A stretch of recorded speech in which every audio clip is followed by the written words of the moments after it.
ETV ప్రేక్షకులకి నమస్కారం. Triple intelligence of శుభమస్తు కార్యక్రమానికి స్వాగతం. ఈనాడు శుభమస్తు కార్యక్రమంలోని గ్రహఫల మంచంలో గ్రహాల యొక్క స్థితిగతులు, వాటి యొక్క శుభాశుభ ఫలితాల గురించి పరిశీలిద్దాం. అలాగే రోజు 12 రాశుల వారికి ఏ సంఖ్యలు కలిసి వస్తాయి, రంగుల యొక్క ప్రాధాన్యత. ఈరోజు పాల్గొన శుద్ధ ద్వాదశి, దీన్ని నృసింహ ద్వాదశి అంటాం. చాలా పవిత్రమైనటువంటి రోజు. నృసింహ ద్వాదశి సందర్భంగా నృసింహ స్వామిని 12 రాశుల వారు ఎటువంటి ప్రక్రియలతో పూజించాలో పరిశీలిద్దాం.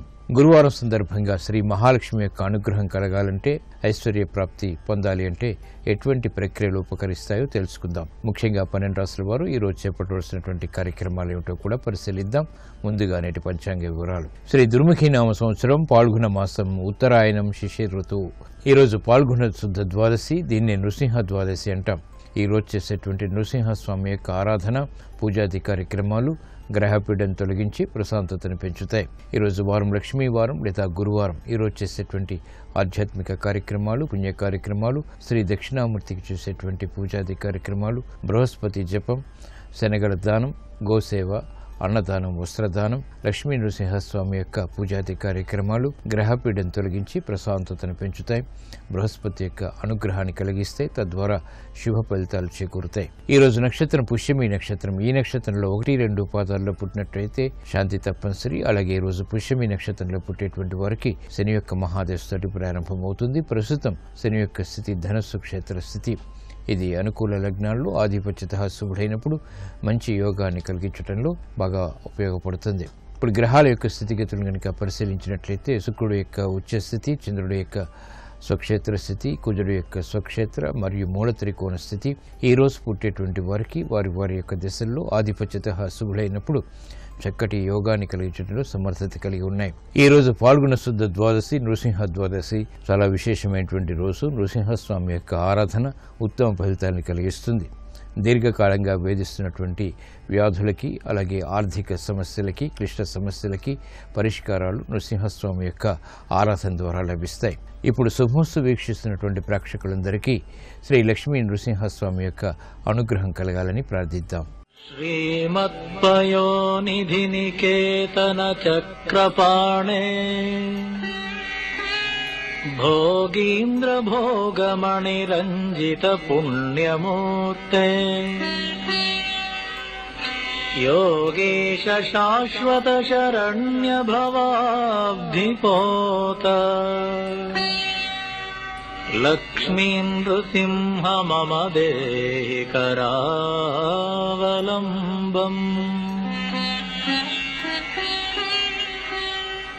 బ్రహ్మేంద్ర రుద్ర మరుదర్క కిరీటకోటి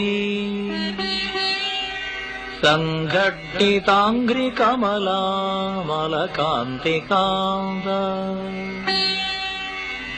లక్ష్మీలసత్కుచ సరోరుహరాజహంస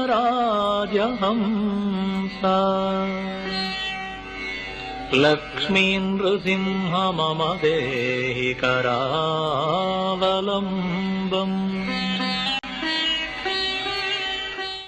ఇప్పుడు 12 రాశుల వారికి గ్రహాల యొక్క స్థితిగతుల రీత్యా ఏర్పడేటువంటి శుభాశుభ ఫలితాన్ని పరిశీలిద్దాం. ముందుగా మేషరాశి.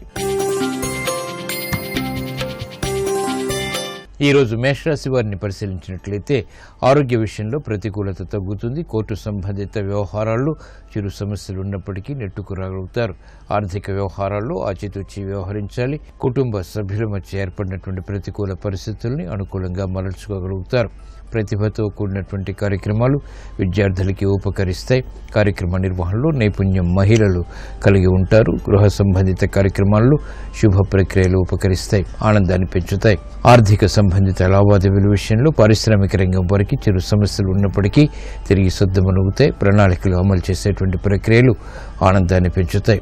వ్యాపార రంగం వారు ఆర్థిక సమస్యలను అధిగమించగలుగుతారు. నూతన కార్యక్రమాలు క్రీడా రంగం వారు ప్రారంభించగలుగుతారు. సాఫ్ట్వేర్ రంగం వారికి ఉన్నతి లభిస్తుంది. కార్యక్రమాలను వేగవంతంగా పూర్తి చేయాలనేటువంటి తపన స్థిరాస్తి రంగం వారికి ఏర్పడుతుంది. కళారంగం వారికి చిరు సమస్యలు ఏర్పడతాయి. ఈ రోజు మెదృష్ట సంఖ్య 3 పసుపు వర్ణం త్వరితగతిని శుభాలని కలిగిస్తుంది. నృసింహ ద్వాదశి సందర్భంగా ఈ రోజు మేషరాశి వారు శ్రీ లక్ష్మీ నృసింహస్వామిని శ్రీగంధంతో భక్తి శ్రద్ధలతో అభిషేకించడం ద్వారా ఆర్థిక చిక్కులు విడిపోతాయి, మనోవ్యాధులు కనుమరుగవుతాయి. ఆరోగ్య పరీక్షలు ఈరోజు మీకు మేలును కలిగిస్తాయి. ఈరోజు వృషభ రాశి వారిని పరిశీలించినట్లయితే ఆనందకర పరిస్థితులు గృహరీత్యా చోటు చేసుకుంటే నూతన కార్యక్రమాన్ని వేగవంతంగా ప్రారంభించగలుగుతారు. ఆత్మవిశ్వాసం పెరుగుతుంది. లాభదాయకమైనటువంటి కార్యక్రమాలు తద్వారా విజయాలు చేతికి అందుతాయి. నూతన వస్తు కొనుగోళ్లు ఆనందాన్ని పెంచుతాయి. విలువైనటువంటి వస్తువుల కొనుగోలు ద్వారా ఆనందకర పరిస్థితుల్ని గృహరీత్యా ఆహ్వానించగలుగుతారు. వాహన సౌఖ్యం కొనసాగుతుంది. ప్రతిబంధకాలు తొలగిపోతాయి. ఆర్థిక పరిస్థితి పారిశ్రామిక రంగం వారికి మెరుగవుతుంది. నూతన ప్రణాళికలు వ్యాపార రంగం వారు అమలు చేయగలుగుతారు. బాధ్యతతో కూడినటువంటి కార్యక్రమాలు విద్యార్థులకు ఉపకరిస్తాయి. క్రమశిక్షణ మహిళలకు రాణిస్తుంది. వైద్య వృత్తి వారికి అనుకూల పరిస్థితులు వృత్తిపరంగా ఆనందాన్ని పెంచుతాయి. అభివృద్ధి కార్యక్రమాల్లో సాఫ్ట్వేర్ రంగం వారికి ప్రతికూలత తగ్గుతుంది.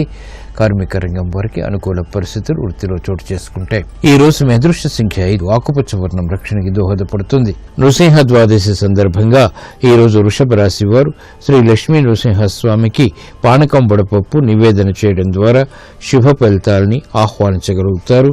శాంతి సౌఖ్యాలు పెంపొందింప చేసుకోగలుగుతారు. విద్యా ప్రయత్నాలు ఈ రోజు మీకు అనుకూలం.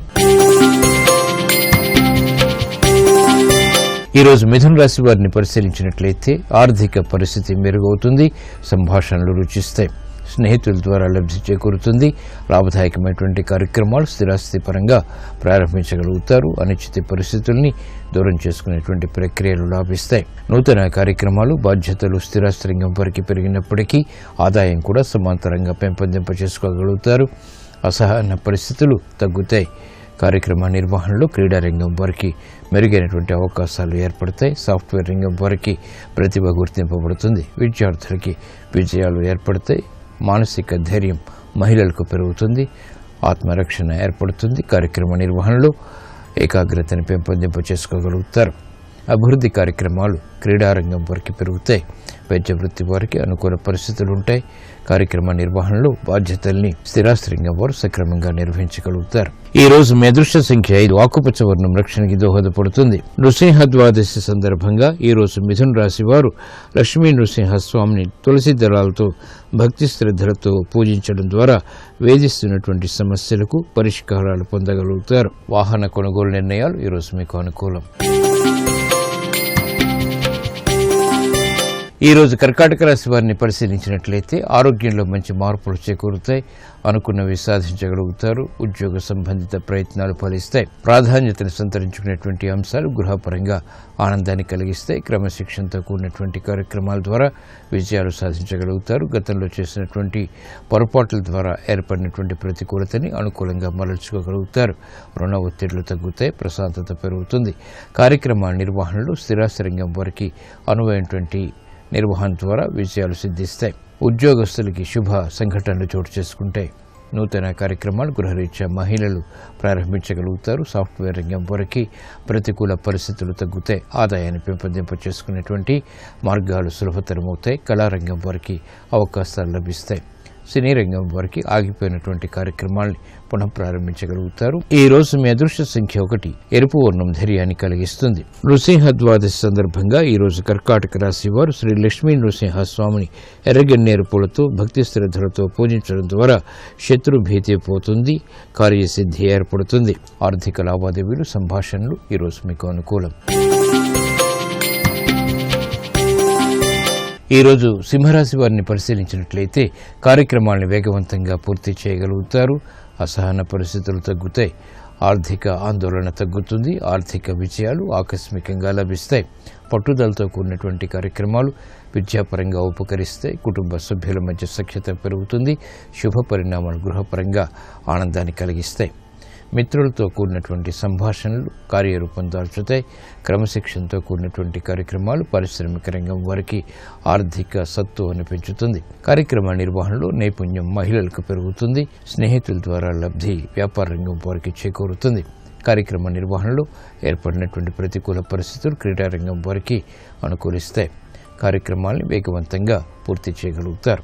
ఈ రోజు మీ అదృష్ట సంఖ్య 2, తెలుపు వర్ణం ప్రశాంతతను పెంచుతుంది. నృసింహ ద్వాదశి సందర్భంగా ఈ రోజు సింహరాశి వారు శ్రీ లక్ష్మీ నృసింహస్వామికి పులిహోరని నివేదనగా చేయడం ద్వారా శుభ ఫలితాలని ఆహ్వానించగలుగుతారు. ఆర్థిక ప్రయత్నాలు ఈ రోజు మీకు అనుకూలం.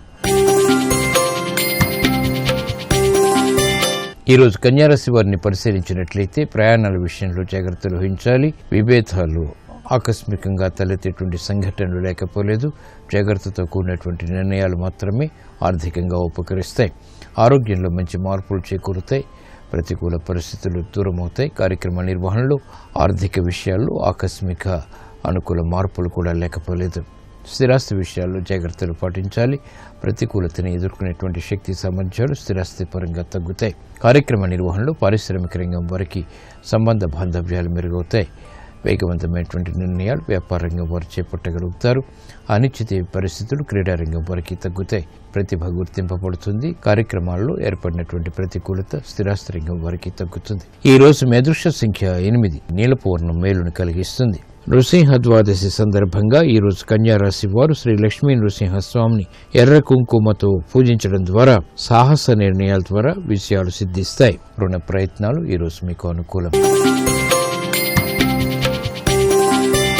ఈ రోజు తులారాశి వారిని పరిశీలించినట్లయితే విదేశీ వ్యవహారాలు కలిసి వస్తాయి. కోర్టు సంబంధిత కార్యక్రమాల్లో విజయాలు సాధించగలుగుతారు. స్థిరాస్తి విషయాల్లో మెరుగైనటువంటి అవకాశాలు లభిస్తాయి. మానసిక ధైర్యం పెరుగుతుంది. గతంలో కన్నా మెరుగైనటువంటి పరిస్థితులు ఆర్థికంగా బలాన్ని పెంచుతాయి. శత్రువులు మిత్రులు అవుతారు. చేపట్టినటువంటి కార్యక్రమాల్లో అసహన పరిస్థితులు తగ్గుతాయి. పారిశ్రామిక రంగం వారికి మెరుగైనటువంటి అవకాశాలు వేగవంతంగా దగ్గరవుతాయి. అభివృద్ధి వ్యాపార రంగం వారికి కొనసాగుతుంది. విద్యార్థులకి సూక్ష్మత పెరుగుతుంది. కార్యక్రమాన్ని వేగవంతంగా మహిళలు ప్రారంభించగలుగుతారు. సంబంధ బాంధవ్యాలు సాఫ్ట్వేర్ రంగం వారికి పెరుగుతాయి. ఈ రోజు మీ అదృష్ట సంఖ్య 6, తెలుపు వర్ణం ప్రశాంతతను పెంచుతుంది. నృసింహ ద్వాదశి సందర్భంగా ఈ రోజు తులారాశి వారు శ్రీ లక్ష్మీ నృసింహస్వామిని మంచి గంధంతో పూజించడం ద్వారా అభిషేకించడం ద్వారా ఉత్తమ ఫలితాలు పొందగలుగుతారు. విజయాలు వేగవంతంగా దగ్గరవుతాయి. విద్యా ప్రయత్నాలు ఈ రోజు మీకు అనుకూలం. ఈ రోజు వృశ్చిక రాశి వారిని పరిశీలించినట్లయితే శత్రువులపై విజృంభించగలుగుతారు.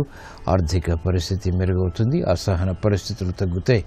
బాధ్యతతో కూడినటువంటి కార్యక్రమాలు తద్వారా విజయాలు చేతికి అందుతాయి. విదేశీ సంబంధిత లావాదేవీలు కలిసి వస్తే విద్యాపరమైనటువంటి వ్యవహారాల్లో చిక్కులకు సమస్యలకు పరిష్కారాలు పొందగలుగుతారు. లాభదాయకమైనటువంటి కార్యక్రమాలు ఉద్యోగపరంగా ఉపకరిస్తాయి. కార్యక్రమ నిర్వహణలో క్రమశిక్షణ వైద్య వృత్తి వారికి రాణిస్తుంది. పారిశ్రామిక రంగం వారికి మెరుగైనటువంటి అవకాశాలు వృత్తిపరంగా ఆనందాన్ని పెంచుతాయి. వ్యాపార రంగం వారికి బలాన్ని పెంచుతుంది. కార్యక్రమాన్ని వేగవంతంగా సాఫ్ట్వేర్ రంగం వారు కూడా పూర్తి చేయగలుగుతారు. నూతన ఉత్సాహం పెరుగుతుంది. శుభవార్తలు వింటారు. సంబంధ బాంధవ్యాలు మహిళలకు ఆనందకర పరిస్థితులను కలిగిస్తాయి. గృహరీత్యా బలాన్ని పెంచుతాయి. ప్రాధాన్యతని కలిగిస్తాయి. అభివృద్ధి కార్యక్రమాల్లో ఏర్పడినటువంటి ప్రతికూలత క్రీడారంగం వారికి తగ్గుతుంది. ఈ రోజు మీ అదృష్ట సంఖ్య 3, పసుపు వర్ణం త్వరితగతిని శుభాలను కలిగిస్తుంది. నృసింహ ద్వాదశి సందర్భంగా ఈ రోజు వృశ్చిక రాశి వారు శ్రీ లక్ష్మీ నృసింహ స్వామిని తులసి దళాలతో భక్తి శ్రద్ధలతో పూజించడం ద్వారా ఏలినాటి ద్వారా ఏర్పడేటువంటి మానసిక శారీరక రుగ్మతలు కనుమరుగవుతాయి. ప్రశాంతత పెరుగుతుంది. గృహ కార్యక్రమాలు ఈ రోజు మీకు అనుకూలం. ఈరోజు ధనుసు రాశి వారిని పరిశీలించినట్లయితే మాతృ సంబంధిత కార్యక్రమాల్లో విజయాలు సాధించగలుగుతారు. వాహన సౌఖ్యం కొనసాగుతుంది. నూతన వస్తు కొనుగోళ్లు గృహపరంగా అలంకరణను పెంచుతాయి. కార్యక్రమ నిర్వహణలో అలసత్వం తగ్గుతుంది. ఆర్థిక సంబంధిత లావాదేవీల విషయంలో ఏర్పడినటువంటి ప్రతికూలత కూడా తగ్గుతుంది. అసహన పరిస్థితులు పారిశ్రామిక రంగం వారికి తగ్గుతాయి. నూతన ప్రణాళికల్ని అమలు చేయగలుగుతారు. తద్వారా ఆశించినటువంటి ప్రయోజనాలు దక్కుతాయి. న్యాయవాద వృత్తి వారికి అనుకూల పరిస్థితులు ఉంటాయి. వ్యయం ఎక్కువగా ఉన్నప్పటికీ ఆదాయాన్ని స్థిరాస్తి రంగం వారు ఆశించినంతగా పొందగలుగుతారు. క్రీడారంగం వారికి ఏర్పడినటువంటి ప్రతికూలత తగ్గుతుంది. మహిళలకు గృహపరమైనటువంటి కార్యక్రమాల్లో జాగ్రత్తతో కూడినటువంటి నిర్ణయాలు తప్పనిసరి. ఆరోగ్య ఖర్చులు కూడా పెరుగుతాయి. ఈ రోజు మీ అదృష్ట సంఖ్య 5, ఆకుపచ్చ వర్ణం రక్షణకి దోహదపడుతుంది. నృసింహ ద్వాదశి సందర్భంగా ఈ రోజు ధనుస్సు రాశి వారు శ్రీ లక్ష్మీ నృసింహస్వామిని ఆవు పాలతో భక్తి శ్రద్ధలతో అభిషేకించడం ద్వారా జన్మశని ద్వారా ఏర్పడేటువంటి అతి ప్రతికూలత కనుమరుగవుతుంది. ఆర్థిక విజయాలు కూడా దగ్గరవుతాయి. నష్టాల్ని భర్తీ చేసుకోగలుగుతారు. వ్యాపార ఒప్పందాలు ఈరోజు మీకు అనుకూలం. ఈరోజు మకర రాశి వారిని పరిశీలించినట్లయితే సంభాషణల విషయంలో జాగ్రత్తలు వహించాలి. ఆర్థిక వ్యయం పెరుగుతుంది, ఆదాయం తగ్గుతుంది. కార్యక్రమాలను వేగవంతంగా ప్రారంభించగలుగుతారు. అయినప్పటికీ అసంతృప్తి సంఘటనలు కూడా వెన్నంటి ఉంటాయి. ప్రయాణాల ద్వారా ప్రయోజనాలు సాధించగలుగుతారు. స్థిరాస్తి విషయాల్లో మెరుగైనటువంటి మార్పులు చోటు చేసుకుంటాయి.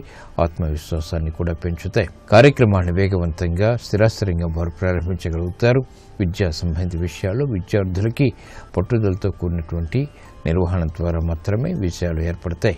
మహిళలకు గృహ సంబంధిత కార్యక్రమాల్లో ప్రోత్సాహం కొనసాగుతుంది. ఆరోగ్య విషయంలో జాగ్రత్తలు పాటించాలి. ఖర్చులు ఉక్కిరి బిక్కిరి చేసేటువంటి సంఘటనలు లేకపోలేదు. ఈ రోజు మీ అదృష్ట సంఖ్య 1. ఎరుపు వర్ణం ధైర్యాన్ని కలిగిస్తుంది. నృసింహ ద్వాదశి సందర్భంగా ఈరోజు మకర రాశి వారు శ్రీ లక్ష్మీ నృసింహ స్వామికి చక్కెర పొంగల్ నివేదన చేయడం ద్వారా శుభ ఫలితాలు ఏర్పడతాయి. ఆనందం లభిస్తుంది. ఆర్థిక ప్రయత్నాలు ఈరోజు మీకు అనుకూలం. ఈరోజు కుంభరాశి వారిని పరిశీలించినట్లయితే ఆరోగ్య విషయంలో జాగ్రత్తలు పాటించాలి. లాభదాయకమైనటువంటి కార్యక్రమాలు వ్యాపారపరంగా కలిసి వస్తాయి. నూతన స్నేహాల ద్వారా లబ్ధి చేకూరుతుంది. రాజకీయ వ్యవహారాల్లో జాగ్రత్తలు పాటించాలి. సంభాషణల విషయంలో ఏర్పడినటువంటి ప్రతికూలత తగ్గుతుంది.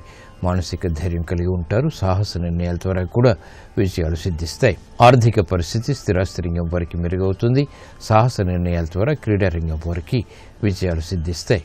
కార్యక్రమ నిర్వహణలో పారిశ్రామిక రంగం వారికి ఆర్థిక సహాయ సహకారాలు లభిస్తాయి.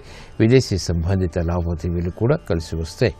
గృహ ఉపయోగ కార్యక్రమాలు మహిళలు శ్రద్ధగా చేపట్టగలుగుతారు. నూతన ఆశలు చిగురింపచేసేటువంటి ఆర్థిక పరిస్థితి సినీ రంగం వారికి బలాన్ని పెంచుతుంది. ఈ రోజు మీ అదృష్ట సంఖ్య 3. పసుపు వర్ణం త్వరితగతిన శుభాలను కలిగిస్తుంది. నృసింహ ద్వాదశి సందర్భంగా ఈరోజు కుంభరాశి వారు శ్రీ లక్ష్మీ నృసింహ స్వామిని గులాబీలతో భక్తి శ్రద్ధలతో పూజించడం ద్వారా లాభదాయకమైనటువంటి కార్యక్రమ నిర్వహణ, తద్వారా విజయాలు చేతికందుతాయి. వ్యాపార నిర్ణయాలు ఈరోజు మీకు అనుకూలం. ఈరోజు మీనరాశి వారిని పరిశీలించినట్లయితే అలంకరణకి ప్రాధాన్యతనిస్తారు. స్థిరాస్తి విషయాల ద్వారా ఆదాయాన్ని పెంపొందింపు చేసుకునేటువంటి మార్గాలు సులభతరమవుతాయి. రాజకీయ వ్యవహారాల్లో జాగ్రత్తలు పాటించాలి. అసహన పరిస్థితులు రాజకీయ పరంగా కొనసాగుతాయి. చేపట్టినటువంటి కార్యక్రమాలు మహిళలకు ప్రోత్సాహాన్ని పెంచుతాయి.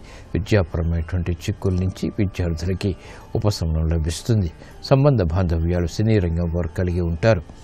ఆదాయం పెరుగుతుంది, వ్యయం తగ్గుతుంది. కార్యక్రమాన్ని వేగవంతంగా క్రీడా రంగం వారు కూడా పూర్తి చేయగలుగుతారు. సాఫ్ట్వేర్ రంగం వారికి అనుకూల పరిస్థితులు వృత్తిలో చోటు చేసుకుంటాయి. ఈ రోజు మీ అదృష్ట సంఖ్య 9. ఎరుపు వర్ణం ధైర్యాన్ని కలిగిస్తుంది. నృసింహ ద్వాదశి సందర్భంగా ఈ రోజు మీనరాశి వారు శ్రీ లక్ష్మీ నృసింహ స్వామిని మందార పూలతో భక్తి శ్రద్ధలతో పూజించడం ద్వారా ఆశించినటువంటి కోరికలు నెరవేరుతాయి. కోర్టు సంబంధిత వ్యవహారాలు, ప్రక్రియలు, సంభాషణలు ఈ రోజు మీకు అనుకూలం.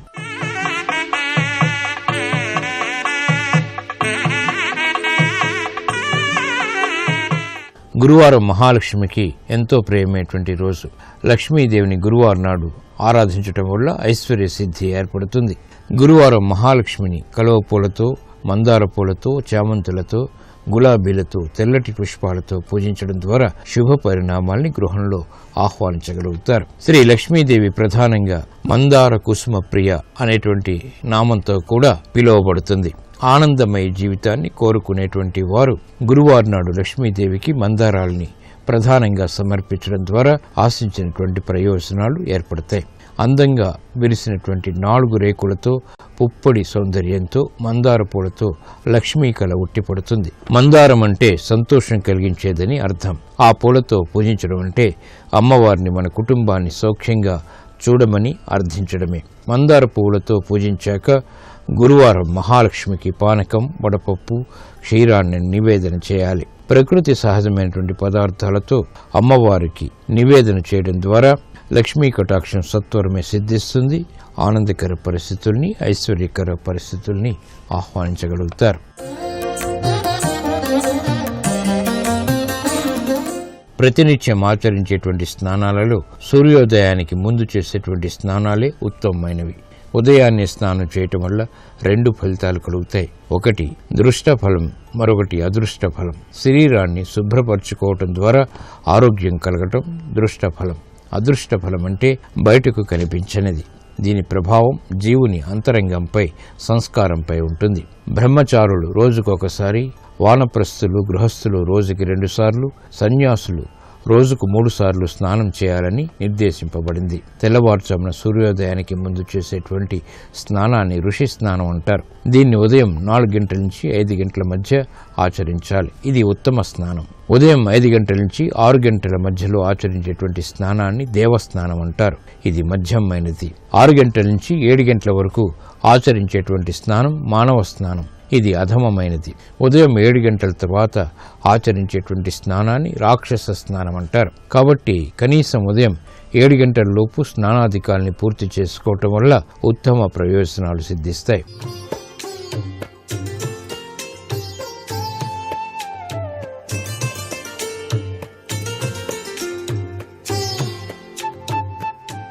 ట్రిపుల్ ఎక్స్ డిటర్జెంట్ సోప్ శుభమస్తు కార్యక్రమంలో గృహబలం అంశానికి స్వాగతం.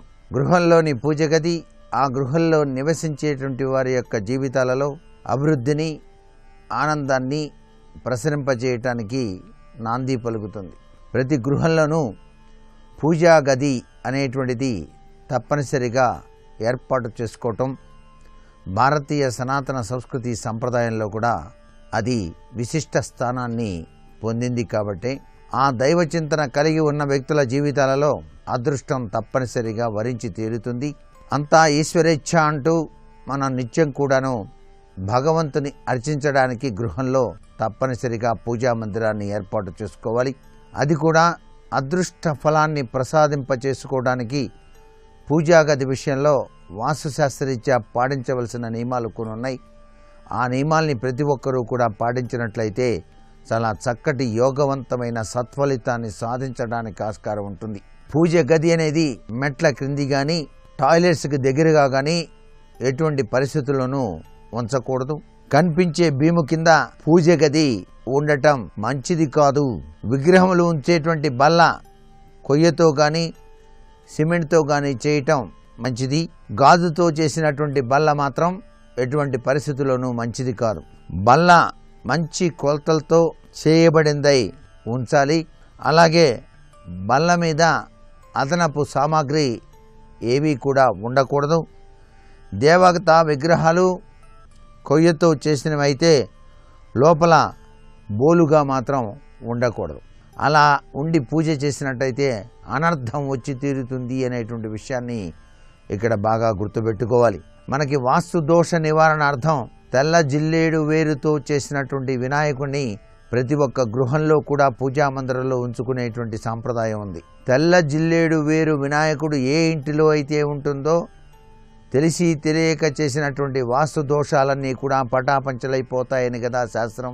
అయితే ఆ తెల్ల జిల్లేడు వేరు వినాయకుడి లోపల కూడాను డొల్ల ఉండకూడదు. పరిపూర్ణమైనటువంటి ఆకృతి కలిగినటువంటి తెల్ల జిల్లేడు వేరు వినాయకుడై ఉండి పూజలోకి అర్హతను మనం చేసేటువంటి విధి విధానాల్లో గొప్ప విశేషవంతమైన అభివృద్ధిని కలిగించడానికి ఆస్కారం ఎంతగానో ఉంటుంది. ఋషుల విగ్రహాలు దిగువకు సూచినట్లుగా ఉండాలి. ఇత్తడి, కంచు మొదలైనటువంటి విగ్రహాలు ఉన్నట్లయితే ముఖ కవళికలు అందంగా ఉండాలి. ఆ ఇత్తడి, కంచు విగ్రహాలు పెట్టి పూజ చేస్తున్నప్పుడు ముఖ కవళికలు చూడటానికి చాలా బ్రహ్మాండమైనటువంటి అందంగా కనిపించాలి. అగరబత్తి స్టాండు విగ్రహముల నడుమ భాగం కంటే ఎత్తుగా ఉండకూడదు. అగరబత్తీలు కానివ్వండి, మైన ఒత్తులు కానివ్వండి, దీపపు సెమ్మెలు కానివ్వండి జంటలుగా వెలిగించాలి. ఒకే రకములైన చెందినవి ఉండాలి. మేము దేవతా మందిరంలో దీపారాధన చేస్తాం కదండి, దీపారాధన కుందులు మరి 2 వైపులా ఉంచాలా, ఒకవైపు ఉంచి దీపారాధన చేస్తే సరిపోతుందా అని చెప్పేసి సహసిద్ధంగా 2 వైపులా కూడాను కుందులు ఉంచి పూజ చేయటమే చాలా విశేషం. అది కూడా కుటుంబ సభ్యుల యొక్క వయసును బట్టి కుంది ఎత్తు ఉండాలి. మరీ చిన్న కుంది ఉంచి దీపారాధన చేయటం సమంజసమైనటువంటి పద్ధతి కాదు అని చెప్పేసి కూడా మనకు వాస్తుశాస్త్రం తెలియజేస్తోంది. ఎటువంటి పరిస్థితులను స్టీలు కుందులు మాత్రం దీపారాధనకు ఉపయోగించరాదు. తెలిసి తెలియక స్టీలు కుందులు గనక పెట్టి దీపారాధన చేసినట్టయితే అనర్థం దాపురిస్తుంది. చేసిన పూజలన్నీ వ్యర్థమైపోతాయి. తస్మాత్ జాగ్రత్త. ఆ పూజా మందిరాన్ని అమర్చేటప్పుడు ఆ పూజా మందిరం పై భాగాన కలశం ఉంది. అంటే వరుసన కలశాలు ఉన్నాయి, 1, 2, 3 ఆ యొక్క పూజా మందిరానికి. అలా 3 కలశాలు ఉండాలా, ఒక కలశం ఉన్నది ఉండాలా, అసలు కలశం లేకుండా ఉండాలా అని చెప్పేసి కూడా చాలామంది భావిస్తూ ఉంటారు. సహజసిద్ధంగా గృహంలో పూజ చేసేటువంటి మందిరాలకి ఏక కలశం ఉండటమే ఉత్తమోత్తమం. అలా టేకుతో చేసినటువంటివి చాలా విశిష్టంగా పనిచేస్తాయి. దాన్ని అమర్చేటప్పుడు కూడాను మీరు ఈశాన్యం ఖాళీగా ఉండేటట్టుగా తూర్పు గోడకు ఆనించకుండా కొద్దిగా ముందుకు జరిపి పడమర చూస్తున్నట్టుగా మందిరం ఉండాలి. అంటే మీరు పూజా మందిరంలో ఏర్పరిచినటువంటి ఫోటోలు ఉన్నాయే, పడమర వైపు చూస్తూ ఉండాలి. మీరు పూజ చేసేటప్పుడు ఫోటోలకు ఎదురుగా ఉంటారు, అంటే తూర్పు చూస్తూ ఉంటారు అన్నమాట. ఆ విధంగా అమర్చడం అనేటువంటి విధి విధానం చాలా అవసరం. అలాగే మీరు కొనుగోలు చేసినటువంటి ఆ యొక్క పూజా మందిరం పై భాగాన ఫోటోలు అమర్చాలి అనుకుంటే అమర్చుకోవచ్చు, పై భాగాన కూడా పెట్టచ్చు. అయితే ఒకదాని మీద ఒకటి పెట్టకూడదు, ఒకదాని పక్కన ఒకటి ఉండటమే శ్రేయోదాయకం. మీరు పూజ చేసేటప్పుడు పవిత్రవంతమైనటువంటి అక్షర సముదాయంలో ఓంతో కూడినటువంటి మంత్రోచ్చరణ ఉంటుంది కదా, ఆ ఓం పరబ్రహ్మ స్వరూపం కదా. మీరు పూజ చేసేటప్పుడు త్రికరణ శుద్ధిగా ఓం ప్రకృత్యే నమః అన్నారనుకోండి, ఈ ప్రకృతి అంతా నీవే స్వామి అని అర్థం, తల్లి అనుగ్రహించు అని. అప్పుడు ఆ దివ్య పరాశక్తి, ఆ యొక్క లక్ష్మీదేవి తన దివ్యవంతమైన కాంతి పుంజాల్ని మనలోకి ప్రవేశింపజేస్తుంది. మంచిది నాయన, శుభం అని. పూజా మందిరంలో ఉండవలసినటువంటి విశిష్ట సంప్రదాయ లక్షణంలో మీ కులదైవం ఫోటో మాత్రం తప్పనిసరిగా ఉండాలి. అంటే వంశపారంపర్య రీత్యా మీరు పూజ చేసేటువంటి దేవత లేక దేవుడు యొక్క ఫోటో తప్పనిసరిగా మధ్యలోనే ఉంచాలి. ఇవన్నీ కూడా పూజా మందిరానికి సంబంధించినటువంటి విశిష్టవంతమైనటువంటి వాస్తు లక్షణాలు. శుభాన్ని, లాభాన్ని, ఐశ్వర్యాన్ని ప్రసాదించే విశిష్టతత్వం గృహయోగరీత్యా లక్ష్మీ గణపతి ఆరాధన. స్థితిపతి, నిధిపతి, ప్రియపతి గణపతి కాబట్టి ఆయన్ని ఆరాధన చేసేటువంటి వ్యక్తులు విశిష్టవంతమైనటువంటి అభివృద్ధి పథంలోకి పయనిస్తారు. సహసిద్ధంగా గృహప్రవేశం చేసుకున్న పిదప కూడాను లక్ష్మీ గణపతి హోమం అనేటువంటిది నిర్వహించేటువంటి సంప్రదాయ లక్షణం కూడా ఉంది. ఎక్కడైతే విఘ్నేశ్వరుడి పక్కన లక్ష్మీదేవి ఉంటుందో అప్పుడు ఆ ఇంటి నుంచి లక్ష్మీదేవి త్వరగా వెళ్ళిపోదు అని శాస్త్రం. కారణం లక్ష్మి చెంచల కాబట్టి. ఎవరైతే తమ పూజా మందిరంలో విఘ్నేశ్వరుని యొక్క చిన్ని ప్రతిమను లక్ష్మీదేవి పక్కన ఉంచి నిత్యం ఆరాధన చేస్తారో ఆ ఇంట లక్ష్మీదేవి స్థిరంగా ఉంటుంది సుమా అని చెప్పేసి కూడా శాస్త్రరీత్యా సమ్మతమైనటువంటి విశేషాంశం. వాస్తు శాస్త్రరీత్యా కూడాను గణపతి ఎప్పుడూ కూడా ఇంటి ముఖద్వారానికి పై భాగాన సింహద్వారంలో తిష్టవేసి ఉండటం కూడా విశిష్టవంతమైన లక్షణాన్ని ఇస్తుంది. గణపతి బొమ్మను సింహద్వారం పై భాగాన చక్కగా చెక్కి ఉంచుతారో ఆ గణపతి ఆ ఇంటికి లక్ష్మీదేవిని ఆహ్వానిస్తాడు అని చెప్పేసి కూడా శాస్త్రం. అందుకే ప్రతి ఒక్క పూజలో కూడాను మొట్టమొదట గణపతి ఆరాధన చేసే తర్వాత ఏదైనా చేస్తాం. అష్టైశ్వర్య సిద్ధిని పొందడానికి, వ్యాపారాల్లో లాభాల్ని కొనసాగించడానికి, తీవ్రతరమైనటువంటి అనారోగ్య సమస్యలన్నింటినీ కూడా పటాపంచలు చేసుకోవడానికి, ఉద్యోగంలో ఉన్నతమైనటువంటి స్థాయిని ఎదగడానికి, కోర్టు వ్యవహారాల్లో కూడాను విజయాన్ని సాధించడానికి, దాంపత్యంలో అనుకూలతను సాధింపజేసుకోవడానికి లక్ష్మీ గణపతిని ప్రతి ఒక్కరూ కూడా ఆరాధన చేయాలి. లక్ష్మీ గణపతి ఆరాధనలో దాగిన గొప్ప విశేష లక్షణం అదే. వాస్తు సమ్మతరీత్యా కూడాను తెల్లని తెలుపు రంగులో ప్రకాశిస్తూ వృత్తి వ్యాపారాల్లో కార్యసిద్ధిని, దానికి కావలసినటువంటి బుద్ధి బలాన్ని, మనకు అనుగ్రహించడానికి స్వామివారు సిద్ధి బుద్ధి అనేటువంటి ఇరువురు అమ్మవార్లను తన దగ్గర అలా తీసుకొని తన 2 తొడల మీద కూర్చోబెట్టుకొని ఉంటాడు. ఈయన 8 చేతులలో ఒక చెయ్యి వరదహస్తముగా ఉండి మిగిలిన 7 చేతుల్లోనూ పాశం, అంకుశం, చిలక, కల్పవృక్షం కొమ్మ, అమృత కలశం, కత్తి, దానిమ్మ పండు కలిగి ఉంటాడు. ఎర్రని పుష్పాలతో స్వామివారిని మనం పూజ చేయాలి. 5 ఒత్తుల దీపాన్ని మీ గృహంలో పూజా మందిరంలో వెలిగించి గరిగితో పూజ చేసి స్వామిని కుడుములు ఉండ్రాళ్ళు గనక నైవేద్యంగా సమర్పించినట్లయితే ముద్ద కర్పూరంతో హారతి వెలిగించి స్వామికి ఇచ్చినట్లయితే గంధం కుంకుమతో అలంకరించినట్లయితే గులాబీ పూలమాలను స్వామికి అలంకరించినట్లయితే అష్టైశ్వర్య సిద్ధిని ఆ యొక్క లక్ష్మీ గణపతి తన దివ్యవంతమైన అనుగ్రహాన్ని మీ గృహంలో ప్రవేశింపచేస్తాడు సుమా. లక్ష్మీ గణపతి పూజను వాస్తుశాస్త్రరీత్యా కూడాను నిర్వహించడం చాలా విశేషం. అందుకే మనం గృహం చక్కగా కట్టుకున్న పిదప సత్యనారాయణ వ్రతాన్ని ఆచరించిన తదుపరి లక్ష్మీ గణపతి హోమాన్ని కూడాను నిర్వహించుకున్నట్లయితే చాలా చక్కటి సత్ఫలితం ఆ గృహంలో వచ్చి తీరుతుంది సుమా అని చెప్పేసి చెప్పవచ్చు. చాలామంది వాస్తు హోమం అని చెప్పేసి అంటూ ఉంటారు. గృహ నిర్మాణానికి ముందు వాస్తు హోమం నిర్వహించి శంకుస్థాపనాది కార్యక్రమాలు చేయటం అనేది ఒక పద్ధతి. ఇలా కనుక చేసినట్లయితే ఎటువంటి దుష్కర్మలున్న ఆ స్థలంలో అవి పటాపంచలైపోతాయి అని చెప్పేసి గృహమంతా కట్టిన తర్వాత చేయవలసిన హోమం మాత్రం లక్ష్మీ గణపతి హోమమే.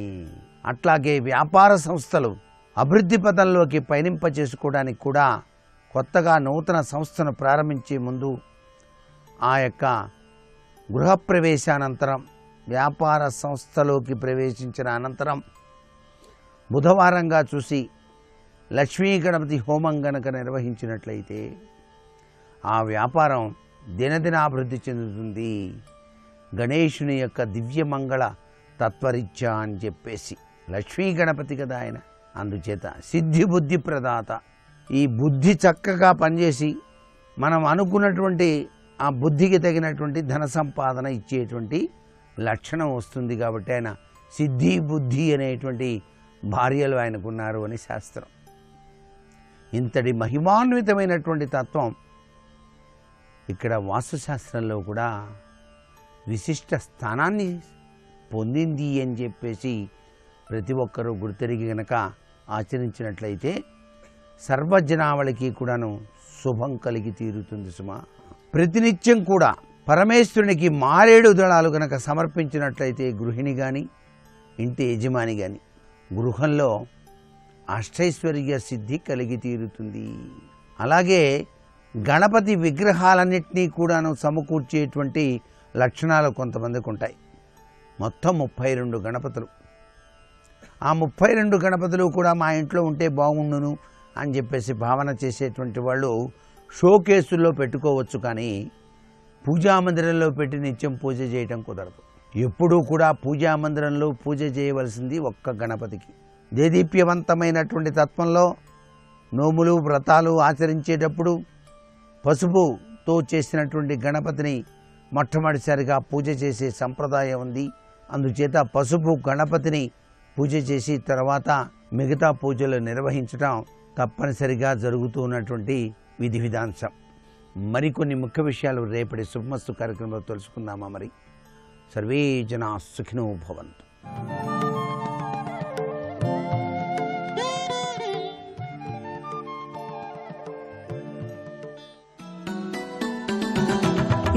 गोवर्धनोद्धार गोपरिपाल गोपाल कृष्ण हरे गोपिकलोला गोपाल बाल गोपाल कृष्ण हरे देवकी नन्दन देवादिदेव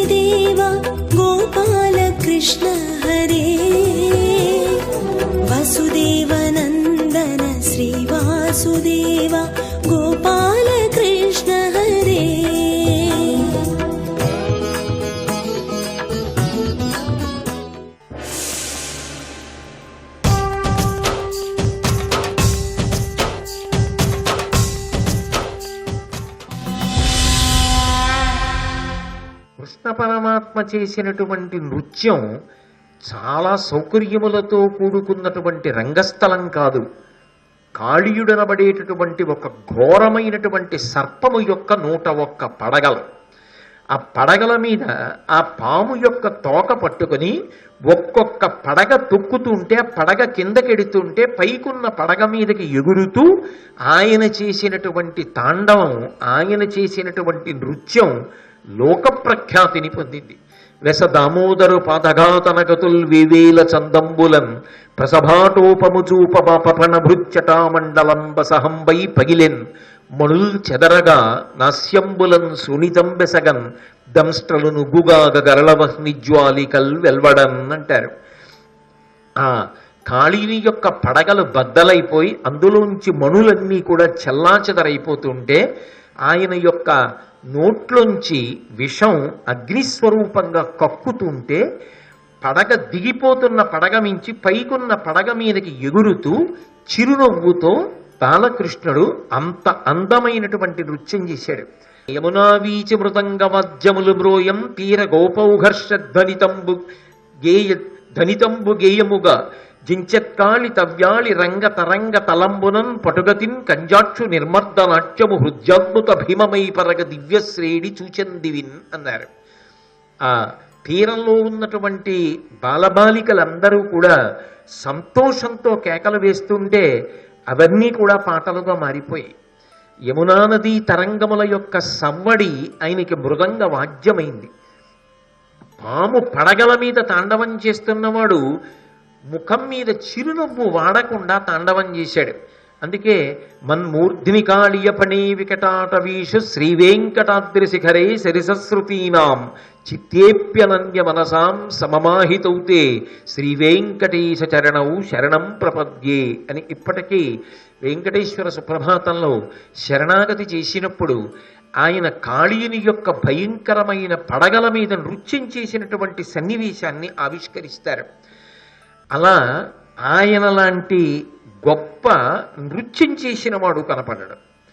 అంతేకాదు, సాధారణంగా ఇంత గొప్పగా వేణుగానం చెయ్యగలిగిన వాడు, ఇంత గొప్పగా నృత్యం చేసేవాడు భిన్నమైనటువంటి రీతిలో ఏదో బలిష్టమైనటువంటి శరీరంతో, కండలు తిరిగినటువంటి శరీరంతో పరమ భయంకరమైనటువంటి ప్రతాపవంతులు, శౌర్యవంతులు, మల్లులైనటువంటి వారితో కలిసి పోరాడతాడు అని చెప్పడం అంత తేలికైన విషయం కాదు.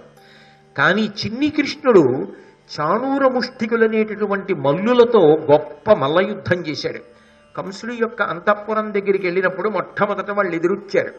మేము జగజ్జట్టీలం, ప్రపంచ ప్రఖ్యాతి పొందినటువంటి మల్లయోధులం, మాతో చిన్ని కృష్ణుడు ఎలా మల్లయుద్ధం చేస్తాడు, మేము ఆయన్ని మల్లయుద్ధం యొక్క మిషలో మట్టు పెట్టేస్తామని ఆయనతో మల్లయుద్ధానికి వచ్చారు. కానీ బలరామకృష్ణులు ఇద్దరూ చాణూర ముష్టికులతో మల్లయుద్ధం చేసి మట్టు పెట్టారు. ఆయన లాంటి మల్లయుద్ధం చేసేవాడు కనపడడు.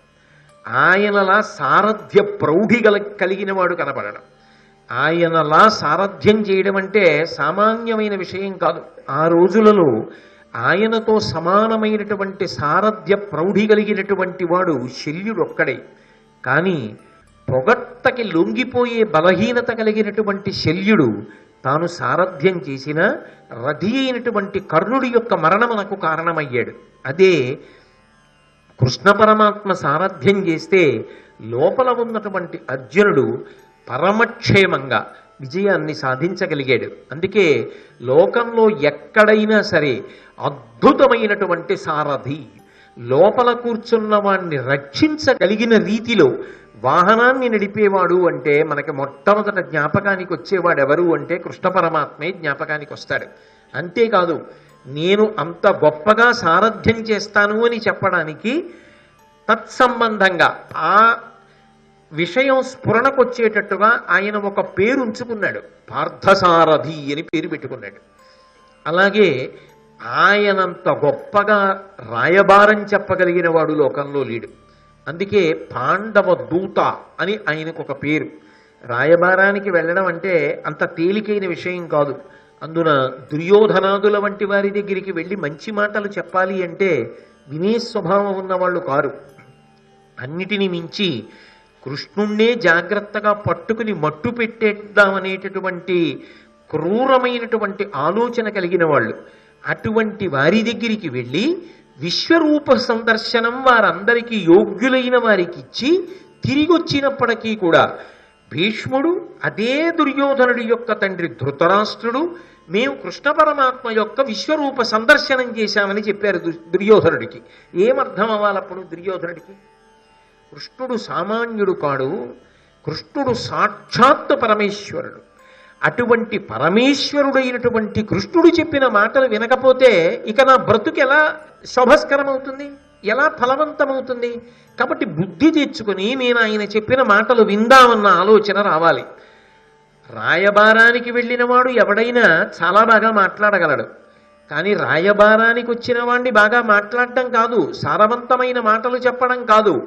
నేను పరమేశ్వరుణ్ణి, ఇక నాకన్నా నీకు హితము చెప్పేవాడు ఉండడు, నా మాటలు మన్నించకపోతే సర్వనాశనం అయిపోతావు అని చెప్పడానికి తన విశ్వరూపాన్ని ప్రకటనం చేశాడు. విశ్వరూపాన్ని ప్రకటనం చేసినా కూడా ఆయన మాటలు వినడానికి ఇచ్చగించనటువంటి దుర్యోధనుడి కన్నా మూర్ఖుడు లోకంలో ఇంకుంటాడా? అంటే వాళ్ళ జీవితాల్ని నాశనం చేసుకోవడానికి వాడే సమకట్టినప్పుడు, అంత మూర్ఖత్వానికి వాళ్ళు పోయినప్పుడు ఇక వాళ్ళని రక్షించగలిగిన వాడు లోకంలో ఎక్కడ ఉంటాడు? రక్షించడానికి ఇక ఎవడు ఉండడు. అందుకే రాయబారం అంటే కేవలం మాటలు చెప్పడం వరకు కాదు, మాటలు చెప్తున్నవాడు కేవలము నీ హితము కొరకు మాట్లాడుతున్నవాడు మాత్రమే కాదు, యథార్థమునకు ధర్మమునందు తప్ప ఏ ఇతర విషయమునందు పక్షపాతము లేని పరమేశ్వరుడు మాట్లాడుతున్నాడు. ఇప్పటికైనా నువ్వు బుద్ధి తెచ్చుకోమని విశ్వరూప ప్రకటనము చేసినటువంటి గొప్ప రాయబారిగా, పాండవ దూతగా ఆయన లోకంలో ప్రఖ్యాతి పొందాడు. అంతేకాదు ఆయనలా అసలు రాసలీల చేసి జ్ఞానులందరినీ కూడా తనతో కలుపుకుని అంత గొప్ప లీలని ఆవిష్కరించినటువంటి అవతారం మనకెక్కడా కనపడదు. అంత గొప్ప రాసలీల చేసినటువంటి అవతారం, జ్ఞానులకు మోక్షానందాన్ని అనుగ్రహించేటటువంటి తీరుని ప్రకటనం చేసినటువంటి అవతారం, అంత పరమోత్కృష్టమైనటువంటి అవతారం శ్రీకృష్ణ అవతారం. ఇదంతా ఒకెత్తైతే ఆయన దేశముతోటి కాలముతోటి సంబంధం లేకుండా లోకంలో ఎవ్వరైనా సరే విడుదల పొంది మళ్ళీ మళ్ళీ పుట్టవలసినటువంటి అవసరం లేకుండా జనన మరణ చక్రము నుండి తప్పుకోవాలి అనుకున్న వాళ్ళు ఏది తెలుసుకోవాలో, ఏది అనుష్ఠాన పర్యంతంలోకి తెచ్చుకోవాలో అటువంటి పరమాద్భుతమైనటువంటి భగవద్గీతని లోకానికి అందచేశాడు. అందుకే కృష్ణం వందే జగద్గురుం, ఆయన జగద్గురువై అర్ధరాత్రి రావడానికి కారణం అది. అజ్ఞానమనేటటువంటి చీకటిని పోగొట్టగలిగినటువంటి గొప్ప జ్ఞానప్రదాత. అటువంటి పరిపూర్ణావతారమైనటువంటి కృష్ణావతారం మనందరికీ కూడా భగవద్గీతని అనుగ్రహించింది. అందుకే అసలు కృష్ణావతారంలో ఇన్ని సమన్వయమైనట్టుగా బహుశః ఏ ఇతర అవతారమునందు కూడా ఈ సమన్వయం మనకి కనపడదు. అంత గొప్ప అవతారం శ్రీకృష్ణావతారం. అటువంటి శ్రీకృష్ణావతారాన్ని మీరు పరిశీలనం చేస్తే మీరు ఏ కోణంలో వృద్ధిలోకి రావాలనుకుంటున్నారో ఆ కోణంలో కృష్ణుడు మీకు దార్శనికుడై నిలబడతాడు. అది కృష్ణావతారం యొక్క గొప్పతనం. అసలు కృష్ణుడు ఎప్పుడైనా ఎక్కడైనా మాట్లాడాడనుకోండి, జడత్వాన్ని విరిచేస్తుంది. జడత్వము అన్న మాటకు అర్థం ఏమిటంటే ప్రతిస్పందన ఉండదు. వినడమా, అబ్బో సంవత్సరాల తరబడి వింటారు, కానీ ఎప్పుడు ఏం చెయ్యాలో మాత్రం తెలియదు, ఎప్పటికీ తెలియదు, ఎన్నేళ్ళైనా తెలియదు. అలా తెలియని తనం మా అమాయకత్వం అని చెప్పుకోవడం జడత్వం. అది తాము చెయ్యవలసిన పనిని చెయ్యకుండా ఉండి తమ తప్పు కప్పుకోవడానికి చూపించేటటువంటి నెపం. ఆ జడత్వం విరిచెయ్యడం కృష్ణావతారం యొక్క ప్రయోజనం.